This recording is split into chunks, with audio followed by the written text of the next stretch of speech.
Welcome back, agents. We are kicking off this week's Tactical Explainer with some massive energy today because, well, the stars have literally aligned for us in Washington, D.C.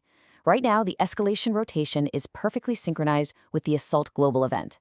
I mean, if you play your cards right here, you are going to be absolutely drowning in loot and SHD levels. But hey, before we lock and load, I gotta give a huge shout out to our 110 loyal dispatch agents. Hitting that milestone is just fantastic. And honestly, we're really just getting started. If you've been relying on this intel to optimize your playtime, go ahead and drop a quick like and subscribe. It really helps keep this weekly tactical data flowing straight to your feed. Okay, let's just dive right into the briefing. We've got a super tight agenda today. We're going to cover the Farming Friday tactical briefing, the best escalation missions to run, finding that tier sweet spot, the absolutely fastest star farm methods, and finally, the top assault event builds. All right, moving right into Phase 1, the Farming Friday tactical briefing. Let's step into the situation room. We really need to understand why this specific week is so ridiculously lucrative. Because Escalation is active at the exact same time as the Assault Global event, you get to stack prototype gear drops, SHD XP, and event stars all into one seamless, hyper-efficient session. The singular goal for us this weekend? Literally 0 slow missions. No wasted runs whatsoever. So, how do we pull off that 0 waste goal? Well, moving into our second section, it all comes down to finding the best escalation missions. Let's talk target acquisition. There is a really stark contrast today between where you should strike and where you should absolutely avoid. Some targets are highly predictable gold mines, while others are just dangerous, time-wasting traps. Let's break them down. Look, Federal Emergency Bunker is your easy money this week. It is incredibly fast-paced, and those tight corridors force enemies right into your close-range assault buffs. Honestly, it's probably the easiest Tier 10 farm in the entire rotation.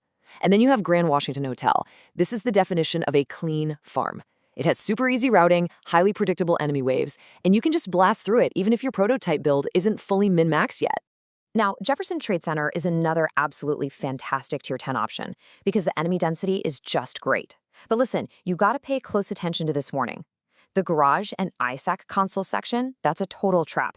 Do not overpush there, or the enemies will bait you into triggering these brutal flank spawns right behind your squad. As a pro tactic for that final area, anchor yourself near the truck. It works as perfect cover to block sniper sight lines, and then you can focus purely on controlling the right flank. On the flip side, we have the missions you need to avoid at all costs. Pathway Park is the absolute hardest mission in this rotation. Trying that at Tier 10 is just, well, it's an agonizing, controller-breaking slog. Don't do it. And Camp White Oak? It might completely bait you into thinking it's easy early on, but that final section gets incredibly dangerous and wildly unpredictable at the higher tiers. Remember, time is loot, guys. Do not waste yours here. Okay, let's define your rules of engagement and look at Section 3, the tier sweet spot. Forcing the absolute highest difficulty just for the sake of it is a total rookie mistake. The numbers 3 to 5, that right there is your absolute sweet spot for optimal farming this week. Let's talk about why. If you look at tiers 3 and 4, they actually share the exact same prototype drop rates. That makes tier 3 an amazing choice if you just want some laid-back comfort farming. But tier 5, that is the golden ratio. It gives you the best overall balance of good difficulty, strong rewards, and hyper-efficient clear times. Now notice tier 10. We call that the trap. If tier 10 is causing wipes or just slowing your clears down to a total crawl, you need to drop your tier immediately. In this game, efficient farming always beats struggling. Oh, and a quick golden rule before we move off missions entirely, check your daily targeted loot first. Cross-reference the targeted loot map with our top 3 easiest missions. If you prioritize the easiest mission that also has the best loot pool, you will literally save yourself hours of wasted clears every single week. Seriously, make it a habit. Next up, Section 4, Fastest Star Farm Methods. Time for some tactical maneuvers. We need to maximize your output specifically for the Assault Global event, so we can get those event stars flowing. The primary mechanic here is a massive boost to close range damage. And since you're going to be hitting so much harder up close, you can confidently crank up those overall world difficulties and stack on way more directives than you'd normally be comfortable with. For your open world loop, your bread and butter are public executions. You're going to want to set your world to heroic or challenging with 3 or 4 directives active, and just hang out in downtown west and downtown east. The spawn cycles there are incredibly fast. Here's the real trick, though. When you clear a public execution, immediately accept the free bounty it drops. Those bounties spawn close by, they drop named enemies right into your close-range assault damage buff, and they grant super easy star progress. It creates this beautiful, continuous, zero downtime loop. Now, if you happen to own the classified assignments, I've got an exploit-level farm for you. The National Bond Bank method is just staggering right now. Check this out. Step 1, set your difficulty to hard or challenging with 5 directives. Step 2, clear all the way to the final room. Step 3, trigger the mission completion XP.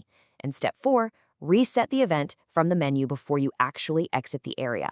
If you run those exact steps, you can pull roughly 1 full SHD level and 1 event star every few minutes.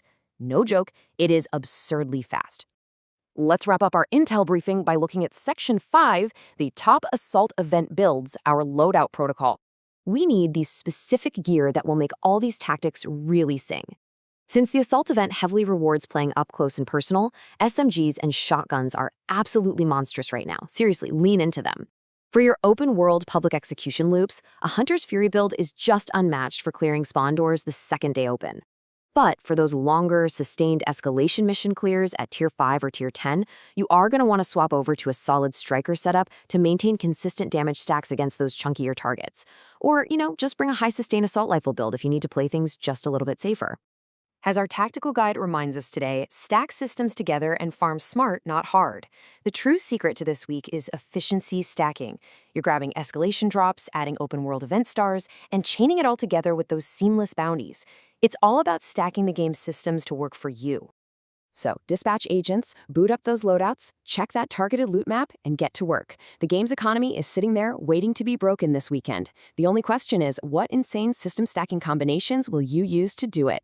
Drop your most efficient tactical loadout down below, and until next time, stay focused and happy hunting.